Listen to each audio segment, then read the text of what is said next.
steering her in this direction. It's not her decisions. You know, it's these adults. So I've had plenty of anger towards them.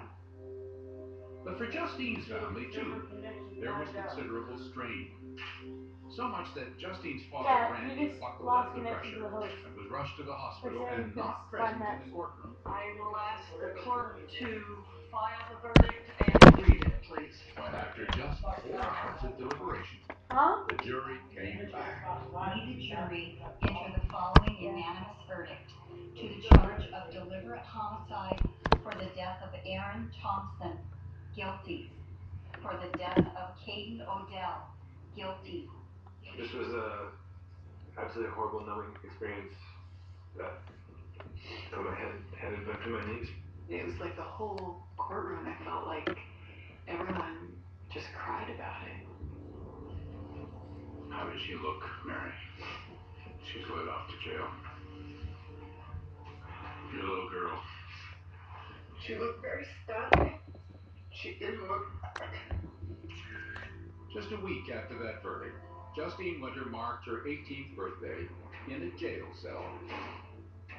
And then came sentencing day.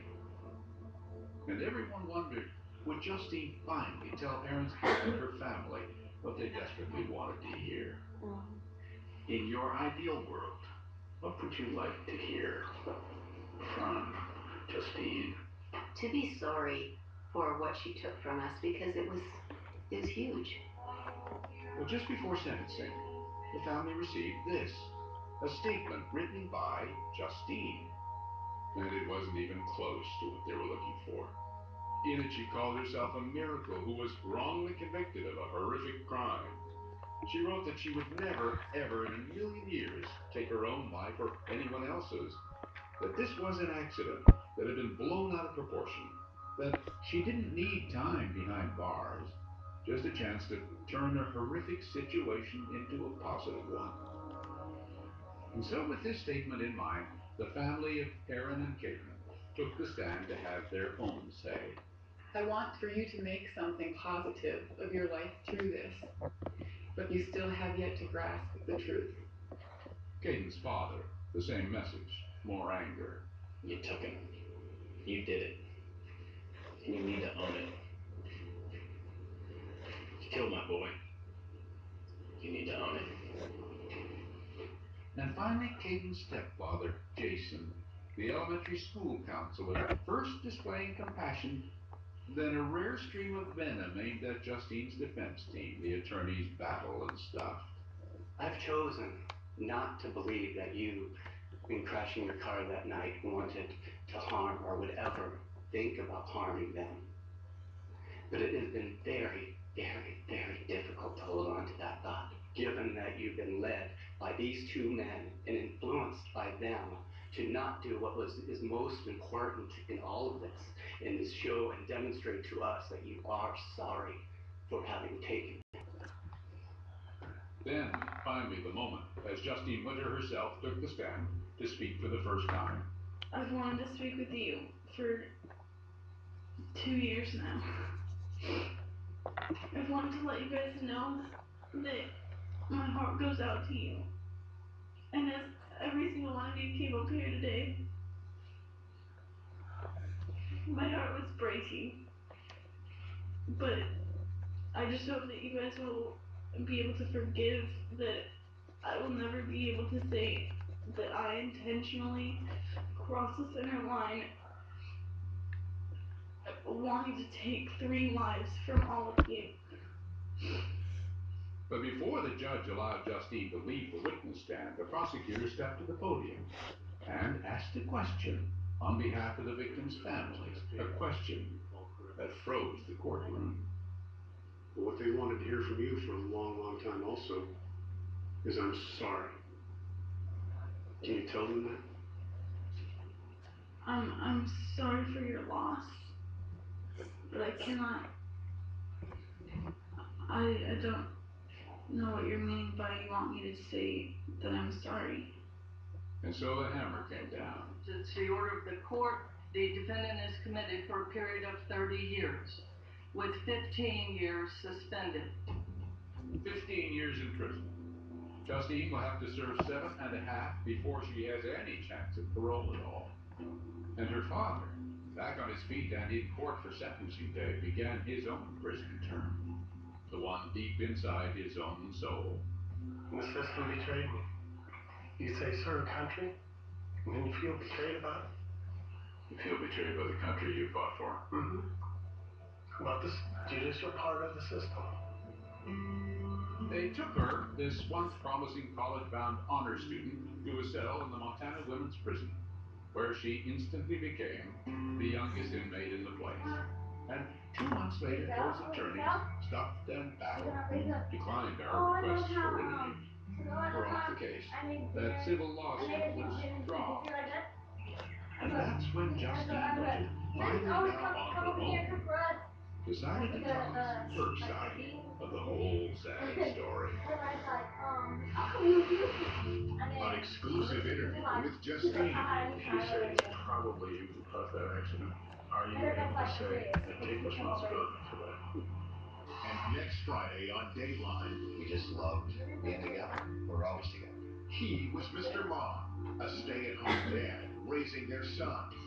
Then he found her, shot in their own home. Just didn't know how to handle that. A wife murdered, and soon a husband accused. He was such a nice guy. You would have never guessed that he would have done something like that. Did he? A bombshell was about to change everything. There's the killer. Right there.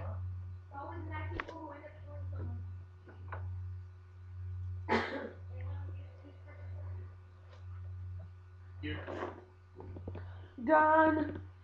My turn to play on the And then you feel betrayed about it? you feel betrayed by the country you fought for. Mm-hmm. About this judicial part of the system. They took her, this once promising college-bound honor student, to a cell in the Montana Women's Prison, where she instantly became the youngest inmate in the place. And 2 months later, those attorneys stopped and battled, who declined our requests for interview.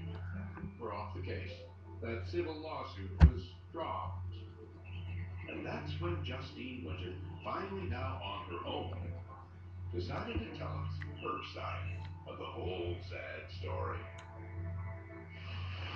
An exclusive interview with Justine. If you say it's probably you who caused that accident, are you able to say and take responsibility for that? And next Friday on At the end, when you're 10 feet and you don't all leave, you're not to do is that all that. So, all the movement, no one kills you, no kills, no death, no burn, no harm ever knocking anything. That's great here.